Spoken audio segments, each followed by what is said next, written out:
అమరావతిలో మంత్రి అచ్చెన్నాయుడు మాట్లాడుతున్నారు. లైవ్ చూద్దాం. నుంచి ఏ సంఘటన జరిగినా సరే అచ్చెన్నాయుడు అందుకనే ముందే ఉన్నట్టు వ్యక్తి అచ్చెన్నాయుడు రాలేదని నువ్వు నిస్సిగ్గుగా నువ్వు విమర్శిస్తున్నావు. నీ హయాంలో 275 మంది చనిపోతే పలకరించలేదు, పక్కన పెట్టు.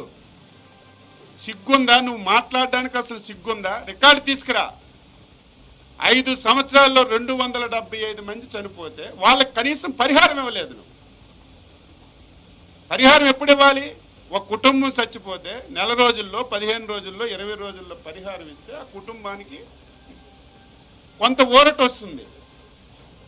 నీ హయాంలో నువ్వు పలకరించలేదు, కనీసం పరిహారం కూడా ఇవ్వలేదు. నువ్వు ఉంచేసినటువంటి నీ హయాంలో చనిపోయినటువంటి వ్యక్తులకి అధికారం వచ్చిన తర్వాత 2024లో పరిహారం ఇచ్చినటువంటి ప్రభుత్వం ఎన్డీఏ ప్రభుత్వం చంద్రబాబు నాయుడు గారు. రికార్డు సిగ్గు లేకుండా, ఎగ్గు లేకుండా ఇష్టానుసారంగా మాట్లాడితే మేము సైలెంట్గా ఉంటాం అనుకుంటాం. నీకు ధీటుగా నేను సమాధానం చెప్తాను. ఛాలెంజ్ చేస్తున్నాను. నువ్వు పలకరించలేదు, కనీసం పరిహారం కూడా ఇవ్వలేదు. మీ అందరికి తెలుసు కదా, నాన్ ట్రేసింగ్ డెడ్ బాడీ ఉంటే దానికి చనిపోయినట్టుగా సర్టిఫికేట్ ఇవ్వాలంటే ఒక విధానం ఉంటుంది, ఒక ఎంక్వైరీ ఉంటుంది, ఒక కమిటీ ఉంటుంది. ఒక 3 మాసాలు 6 మాసాలు చూసి మనిషి ట్రేస్ కాకపోతే ట్రేస్ అవ్వలేదని డెత్ సర్టిఫికేట్ ఇస్తారు. మీ అందరికి తెలుసా లేదు? చదువుకున్నాం కదా అందరూ. ఇది ప్రభుత్వంలో జరుగుతుంది. కానీ బాధ్యత గల ప్రభుత్వం కాబట్టే తరువాత ఏం జరుగుతుందో పక్కన పెట్టాలి. జరిగినటువంటి 42 గంటల్లో ఏమీ చూడకుండా, ఎంక్వైరీ లేకుండా, ఉన్నారో లేదో తెలియకుండా ఇమీడియట్గా 10 లక్షల రూపాయలు నష్టపరిహారం ఇచ్చినటువంటి ప్రభుత్వం ఎన్డీఏ ప్రభుత్వం చంద్రబాబు నాయుడు. సిగ్గు లేకుండా 10 లక్షలు ముష్టి అంటావా? నీకు సిగ్గుంది అసలు? ముష్టితో పోలుస్తావా? నువ్వు ఒక పైసా 5 సంవత్సరాల్లో చనిపోయిన వ్యక్తికి కోపం, ఆవేదన, బాధ కలుగుతుంది. మాటలు చూస్తుంటే ఆవేశం వస్తుంది. అన్ని అబద్ధాలు, పచ్చి అబద్ధాలు.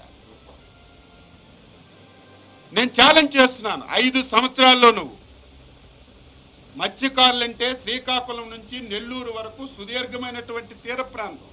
మత్స్యకారు సోదరులు కూడా ఈ పాత్రికేయ సమావేశం చూడండి. నేను వాస్తవాలు మాట్లాడితే వినండి, నేను తప్పు మాట్లాడితే ఎక్కడైనా ప్రశ్నించండి.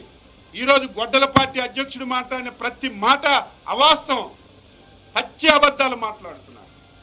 శ్రీకాకుళం నుంచి నెల్లూరు వరకు సుదీర్ఘమైనటువంటి తీర ప్రాంతం ఉంది. 5 సంవత్సరాలు గొడ్డల పార్టీ నువ్వు ఈ రాష్ట్రానికి వెలగబెట్టావు. ఏం చేశావు? బ్యాన్ పీరియడ్లో 10,000 రూపాయలు సంవత్సరానికి, బ్యాన్ పీరియడ్కి ఒక 10,000 రూపాయలు చొప్పున వారికి ఇతోధికంగా సహాయం చేసావు తప్ప 5 సంవత్సరాలు ఒక్క కార్యక్రమం అంటే ఒక కార్యక్రమం చేసావా? చనిపోతే డబ్బులు ఇవ్వలేదు, మేము ఇచ్చాం. డీజిల్కి 9 రూపాయలు సబ్సిడీ బాకీలు ఉండిపోతే మేము ఇచ్చాం.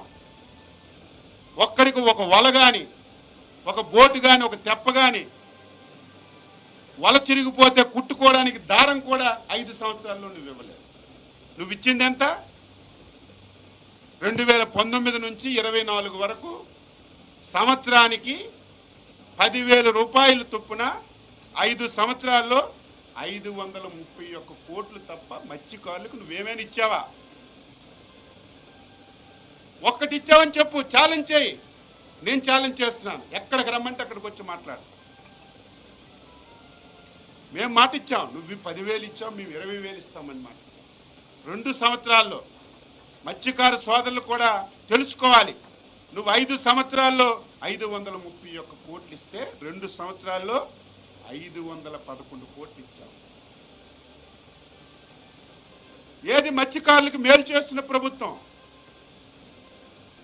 మళ్ళీ పాత పద్ధతులన్నీ పునరుద్ధరించాం. చచ్చిపోతే ఇమీడియట్గా 10 లక్షలు ఇస్తున్నాం. మొన్ననే 200 బోట్లు, ఒక్కొక్క బోటుకి 1 కోటి రూపాయలు ఖర్చు పెట్టి 40% సబ్సిడీతో మళ్ళీ ఇస్తున్నాం.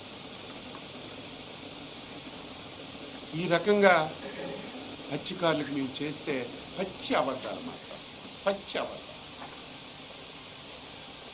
అసలు నువ్వు వెళ్ళవలసింది బాధ్యత కలిగినటువంటి ప్రభుత్వం వెంటనే స్పందించి నిర్ణయం తీసుకున్న మీద కాదు. నీ మంత్రి, నీ దగ్గర పనిచేసిన మంత్రి